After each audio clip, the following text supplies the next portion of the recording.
Subscribe کریں ہمارے channel کو اور بیل آئیکن کو کلک کریں تاکہ ہماری ہر نئی آنے والی ویڈیوز آپ تک بآسانی پہنچ سکے۔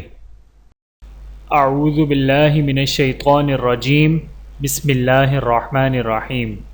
تمام دیکھنے اور سننے والوں کو السلام علیکم ورحمۃ اللہ وبرکاتہ، اور میں آپ سب کو اپنے چینل میں خوش آمدید کہتا ہوں۔ اور آج کی ہماری اس ویڈیو کا عنوان ہے سورۃ الفاتحہ پڑھنے کے فضائل۔ آئیے جانتے ہیں اس ویڈیو میں۔ بسم اللہ الرحمن الرحیم۔ ناظرین، آج ہم آپ کو سورۃ الفاتحہ کی فضائل کے بارے میں بتائیں گے۔ عبد الملک بن عمیر رضی اللہ تعالی عنہ حضور اکرم صلی اللہ علیہ وآلہ وسلم کا ارشاد نقل کرتے ہیں کہ سورۃ الفاتحہ میں ہر بیماری سے شفا ہے۔ امید ہے کہ یہ ویڈیو آپ کو پسند آ جائے گی۔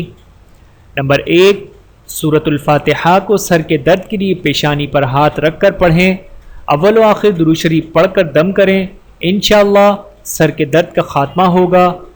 نمبر 2، بخار اور حرارت کے لیے 7 بار پانی پر دم کر کے پلائیں، بخار نکل جائے گا انشاءاللہ۔ نمبر 3، پیٹ کے درد کے لیے نمک پر سورۃ الفاتحہ دم کر کے تھوڑا تھوڑا چکھایا کریں، انشاءاللہ مفید ہوگا۔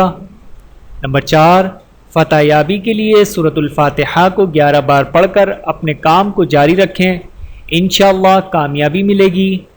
نمبر 5، ہر قسم کی مشکلات کے حل کے لیے سورۃ الفاتحہ 21 مرتبہ پڑھیں، انشاءاللہ مشکل کشائی ہوگی۔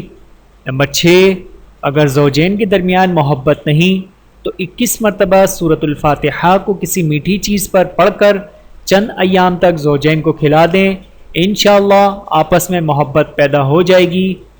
ایک روایت میں آیا ہے کہ سورۃ الفاتحہ ثواب میں 2/3 قرآن مجید کے برابر ہے۔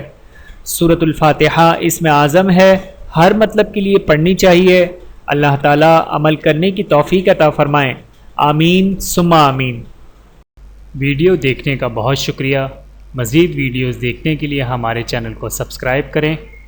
اگر ویڈیو پسند آئے تو لائک کریں۔ اچھی بات کو دوسروں تک پہنچانا صدقہ جاریہ ہے۔ جزاکم اللہ خیرا کثیرا۔ اپنا اور اپنے پیاروں کا بہت زیادہ خیال رکھیے گا اور مجھے دعاؤں میں یاد رکھیے گا۔ Take care. اللہ حافظ۔